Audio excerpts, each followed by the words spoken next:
Hello and good evening. Welcome to This Is Not the 9 o'clock News. This is not the RTE News. Welcome to the weekly Ain2 update with regards what's happening in the country. And tonight we are discussing a number of issues that are very current and very, very serious in the country. And the first issue that I want to turn my mind to tonight is the issue of the Glenanne gang. It's an issue that we in Ain2 have brought up on a regular basis. And just to give it a context to people who might know the background of this, the Glenanne gang was a group of loyalists, RUC officers, and British Army soldiers who existed during the Troubles. These were a gang of individuals who were involved in the murder of about 120 innocents, mostly Catholics, people with no paramilitary links whatsoever, just nearly random individuals who existed within society. And the purpose of these killings was a counter-insurgency operation by the British government at the time to instill fear right through the north of Ireland, especially in nationalist circles. If I mention some of the actions that they were involved in, you probably will remember these from back in the 70s, 80s, and 90s. They operated specifically around what was called the Murder Triangle in the counties of Armagh and Tyrone in the north of Ireland. But they also operated in other parts of the north of Ireland and in the south. And you'll have heard of the Dublin and Monaghan bombings, which was the largest loss of life anywhere in Ireland, north or south, during the Troubles. They were involved in the Miami Showband killings, the Reevy killings, the O'Dowd killings, and the Halecrest bar killings as well. And the reason why the name of the Glenanne gang has come back into, I suppose, political circles in recent times is because what's happened just in the last week. We have a councillor in Mid-Ulster by the name of Denise Mullen. Denise Mullen is a fantastic councillor. She's a really hard worker and a great representative of the people in the Dungannon area. She used to be an SDLP councillor, but she came and joined Ain2 about a year ago on the basis of her politics being more closely aligned to our objectives. Obviously, the radical changes that are happening in the SDLP currently.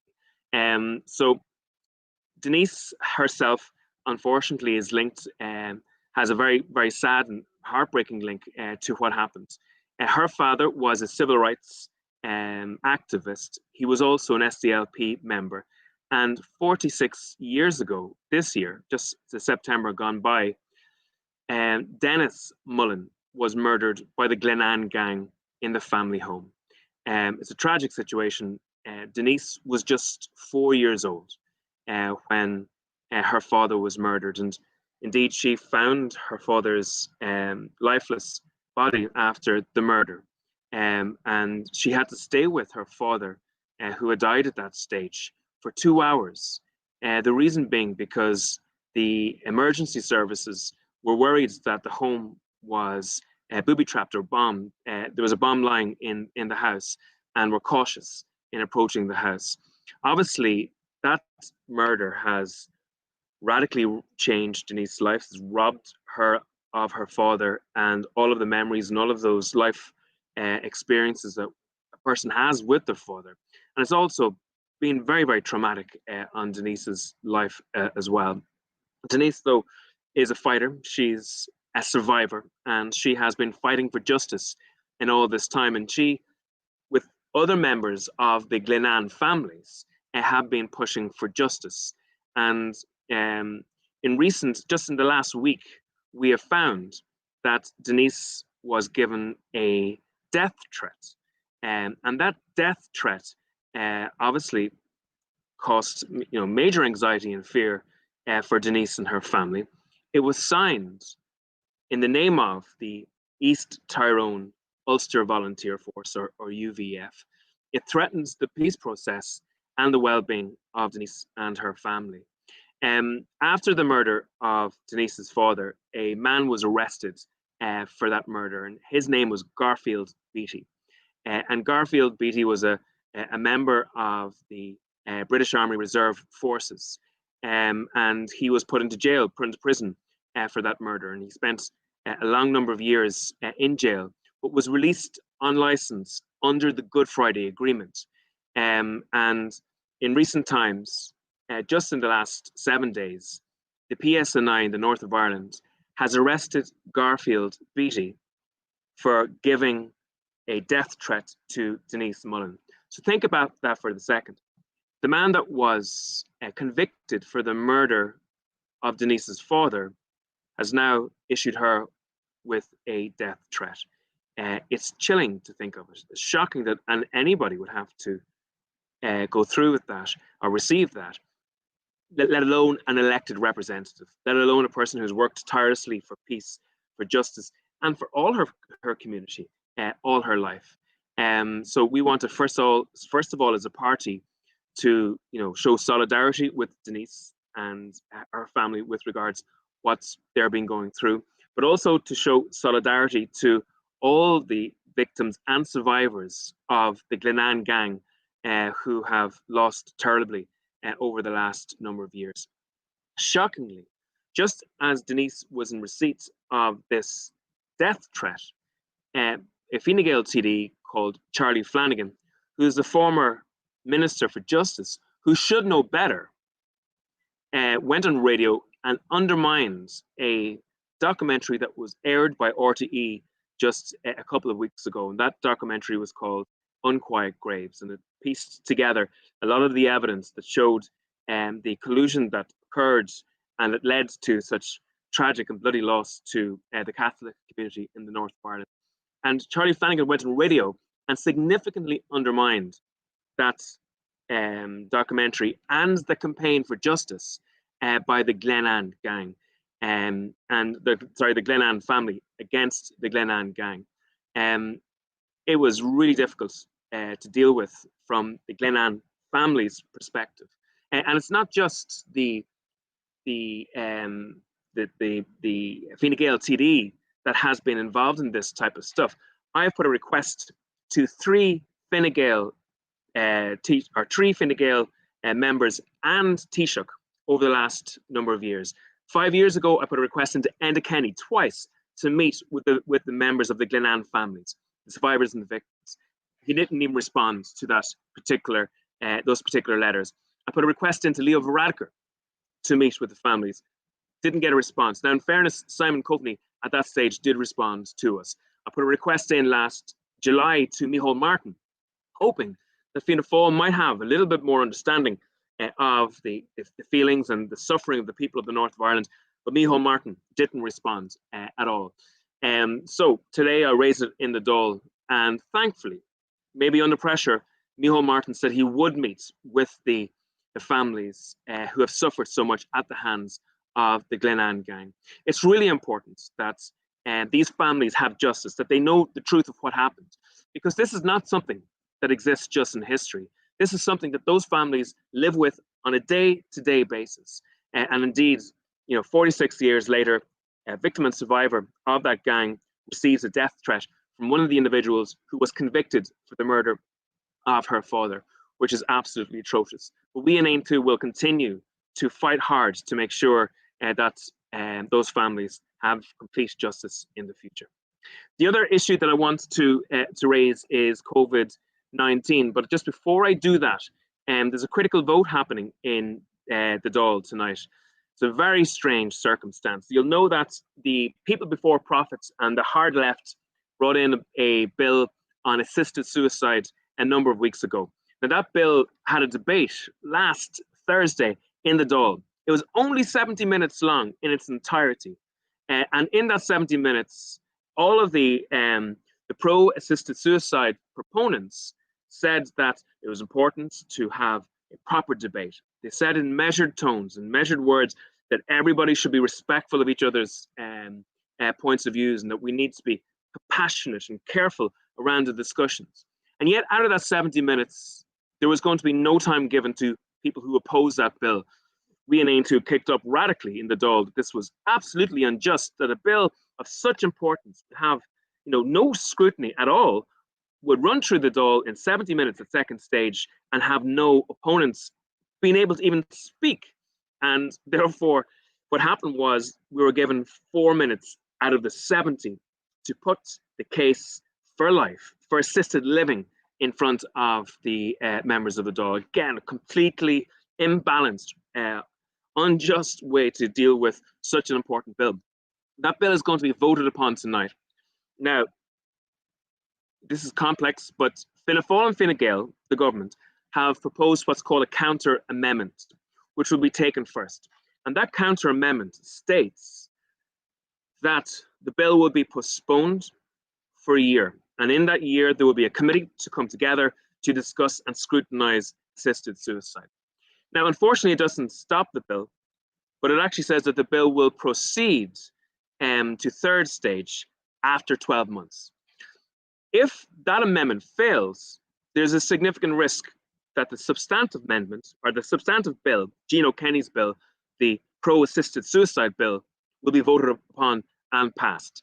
So it leaves TDs who want to fight for life and fight for living in the Dáil, like myself, in a very invidious position. We have to choose nearly between whether or not to vote for the government amendment, which passes this stage but postpones it for 12 months so there's scrutiny, or risk the bill in its entirety going through and being proceeding in a much faster pace.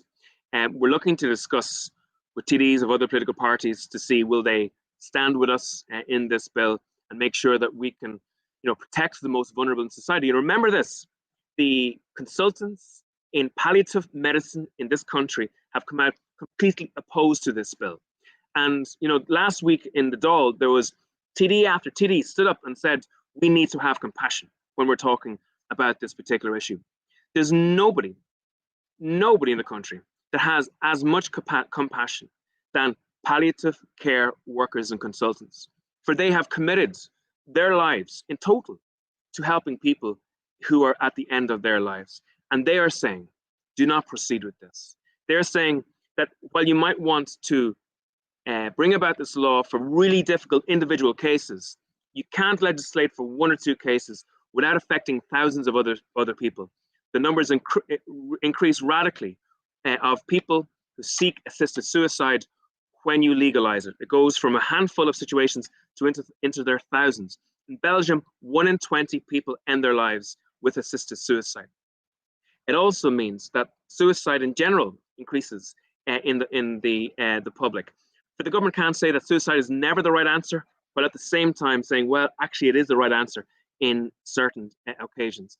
And then right now there's an absolute limit to assisted suicide. But if you remove that, the limits become fluid. And in other countries, assisted suicide becomes available for children. It becomes available for people who don't have terminal illnesses, for people who have mental health issues.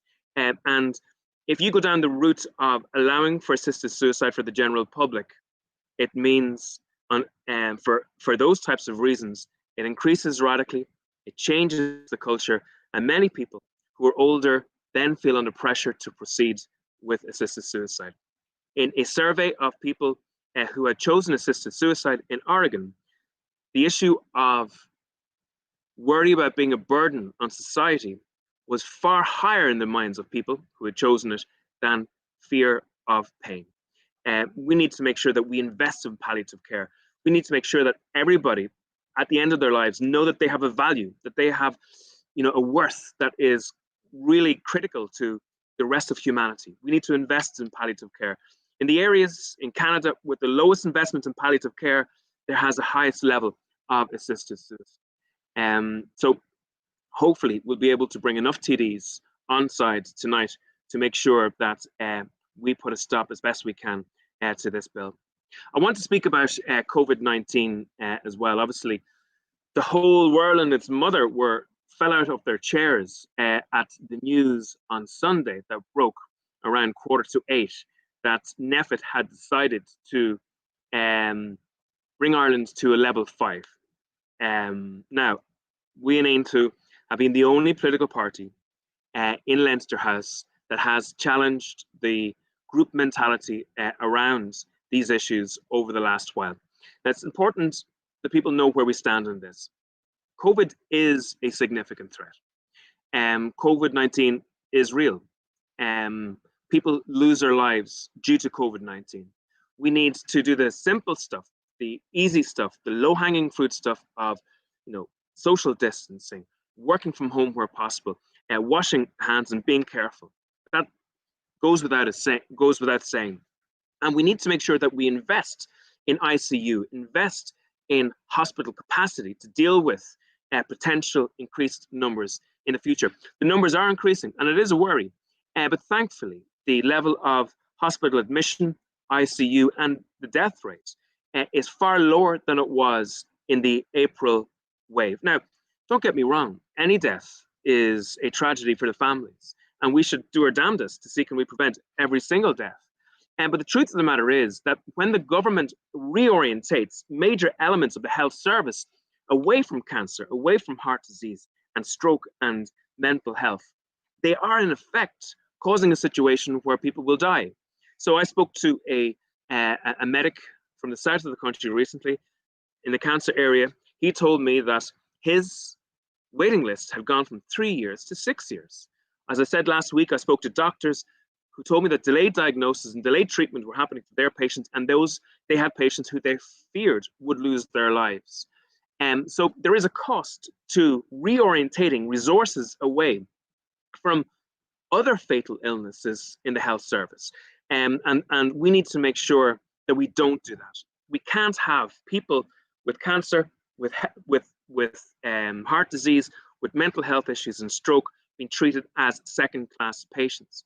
The second thing that we in AIM2 have been saying for months is the government must evaluate, they must research and understand the costs of the reorientation of society towards COVID, because it is absolutely possible that the excess deaths in the other elements of the health service, and with regard to mental health, and with regard to poverty within society, could actually exceed the number of COVID deaths that happen in our society. Indeed, Britain has done big research into this, and they've realized that excess deaths, non-COVID deaths, could significantly outweigh COVID deaths if the government proceed on the particular plan that they're on.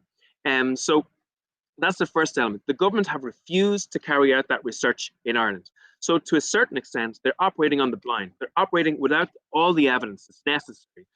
The people in NPHET are good people. They're doing their best with the terms of reference that they have. The terms of reference that they have is to fight against COVID. However, the terms of reference that government has is to make sure that the whole of society is successful. The whole of society manages its way through this. Now, there's big clusters. There's hotspots of COVID in places like Madrid, Paris, and Berlin. And those countries haven't actually restricted to the same extent has been restricted in many parts of Ireland. So restaurants are open in Madrid and Paris and Berlin.